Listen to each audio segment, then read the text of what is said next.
cái YouTube channel à cái là welcome vec chewa thir tu zong zong te in jawain chi bai le ule voin he October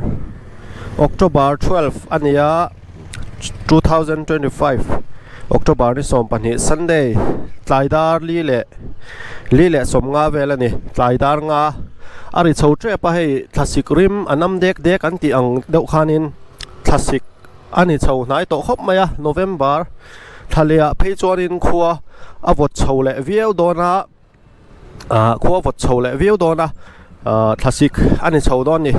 sang ni la som ni panga kan thleng chho tre pa kanom na lai mun hi capital complex ania hei win tlai chu video tlem ron update le kan do hei athlang lama hon pangpar nal khop me nakina tha te kan zuk lam han tura ngai la khuwa hi athim ma to hei dar nga pel me he chuani thim chho chu ni deuh to me a khuwa hi thim ma to em win tlai po a thei ang in video tlem ronda le kan tumnga ka channel hi motovlog ania liar thei chi sang khal kwal review te kha ania lo sha thena nga tin mun sang kha ni mina po khanin skywalk aizol skywalk om chhun le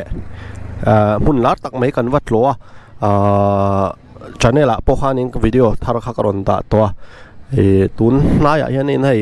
pangpar lar tak mai Hnahsîn par te po alar khop maya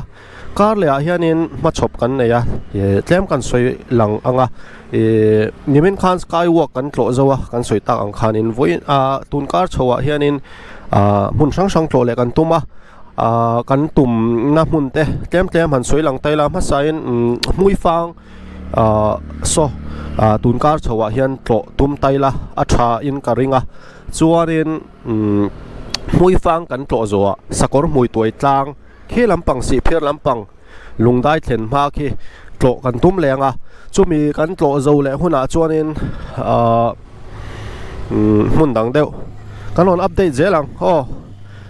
mun sang tlo kan tum ang he voin chu he pangpar thlang lama khuanin pangpar nal tak mai oma thei chuanin tha te pola kan tum a he bike chumi main bike hian en lok taila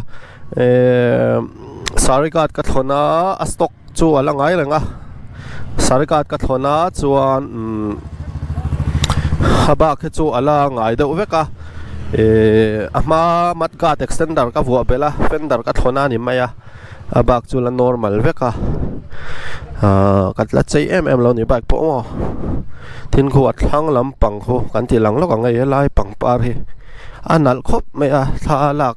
ve sim mangaya khoi thim lam to ka du angin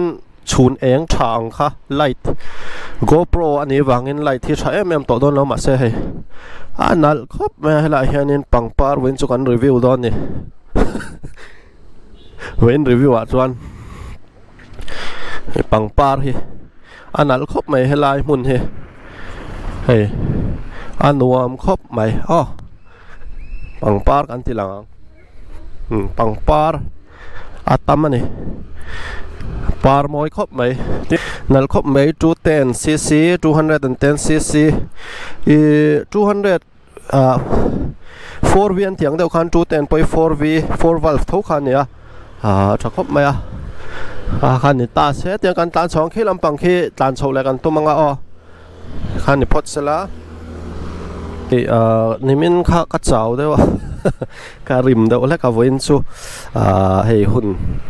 karon voin chu video thar da lo ka uya he tian ril ruwa lang soina hun timayang kan han nei anga thil soi thui tam em khatum lowa mara chu ril ruwa lo lang om chhun zol te soi tak ang khanin hei tun nai chho kha ka buai neu khop maya kanau Shillong atangin flight in aizola aron chuma ignis karin ka zuk shuaya tina chuk lampang kha manilok halari lawa ha chuk lampang kha motor bokin car bokin ka zuk shuai le airport po kan up down zak zakatun lai jutin nimin skywalk te tin mun sang to chole kan tumanga channel po ai mu no ma chho zel theinan ronda thar zel kan tum anga thei angin kharon da belon yo bye bye see you fakule thank you